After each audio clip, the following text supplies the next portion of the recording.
generation. So there is a good responsibility and great responsibility on you.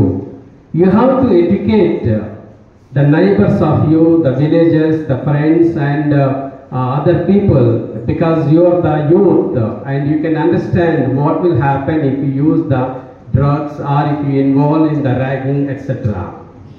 So I hope you will enjoy the session, and here the experts are there, they will ignite you in all these aspects. Thank you one and all for giving this opportunity. మన behaviour అనేది lapses ఉన్నాయి. అందుకే మాట అయితే కోటలు దాటచ్చు, కానీ చేతలు అనేవి ముక్కు మనకి ఎక్కడైతే ఎండ్ అయిపోతుందో అక్కడితోటే మన స్వతంత్రం ఎండ్ అయిందని చెప్తారు. రీజన్ ఏంటంటే మనిషి అనేవాడు స్ట్రైట్గా నిల్చుంటే మానవ ఎత్తులో పెట్టుకొని నేను ఆర్డినరీ మ్యాన్ గురించి చెప్తున్నాను. ఎందుకంటే మీరు ప్రొఫెషనల్స్ కాబట్టి మరి మీరు రకరకాల ప్రశ్నలు రావచ్చు. అందుకని ఆర్డినరీ.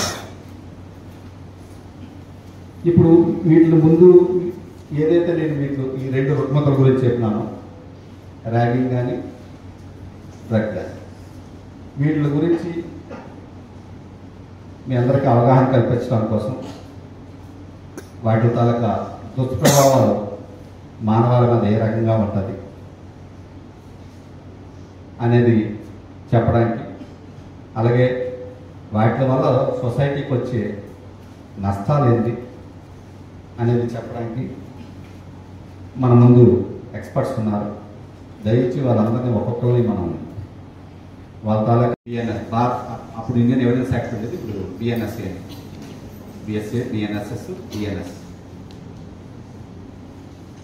ఇందులో ప్రజలకు కూడా ఈ టెక్నాలజీ వచ్చింది కాబట్టి ఈ టెక్నాలజీని కూడా యూజ్ చేసుకొని, అంతకుముందు మనం కంప్లైంట్ ఇవ్వాలంటే పోలీస్ స్టేషన్కి పర్సనల్గా పోవాలి. అక్కడ పోయే అప్లికేషన్ రాపించుకోవడం కానీ, కంప్లైంట్ రాపించుకోవడం కానీ, మనం రాసి పట్టుకోవడం కానీ చేయాలి.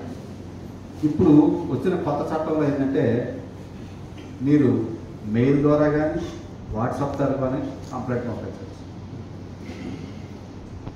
అది పోలీసు వారు దాన్ని ప్రింట్ తీసి దాని మీద ఎఫ్ఐఆర్ వేసి దానికి ఒక టైం లిమిట్ ఇచ్చారు. ఇన్ని రోజుల్లో మళ్ళీ మీ దగ్గర నుంచి సిగ్నేచర్ తీసుకోవాలని. అంటే మనకు వ్యతిరేకమైన కార్యక్రమం జరిగితే దాన్ని పోలీస్కి ఇన్ఫర్మేషన్ ఇవ్వడానికి చాలా డిలే జరిగేది. ఈ డిలే జరగడం వల్ల కూడా కోర్టులో కేసులు కొట్టివేయబడి, అంటే నిల్చోబడే కావు. అలాంటి డిలేని కూడా అరికట్టాలి అని చెప్పి ఈ టెక్నాలజీ బాగా ఇంప్రూవ్ అయింది కాబట్టి, ఎందుకంటే మన భారతదేశంలో మనకు టాయిలెట్ ఉన్నా లేకపోయినా మొబైల్ ఫోన్ ఇంట్లో ఎంతమంది ఉంటే అంతమందికి ఉంటుంది విత్ ఇంటర్నెట్. అవునంటారా కాదంటారా? మీ ఇంట్లో నలుగురికి మొబైల్ ఫోన్స్ ఉంటాయి పర్సనల్గా, కానీ నలుగురికి ఒకటే టాయిలెట్ ఉండొచ్చు, ఉండకపోవచ్చు. కాబట్టి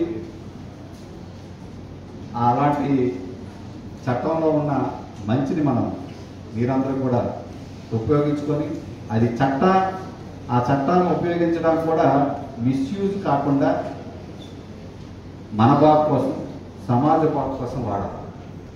ఎందుకంటే మిస్యూజ్ అంటే ఒకటి, మీరు చాలామందికి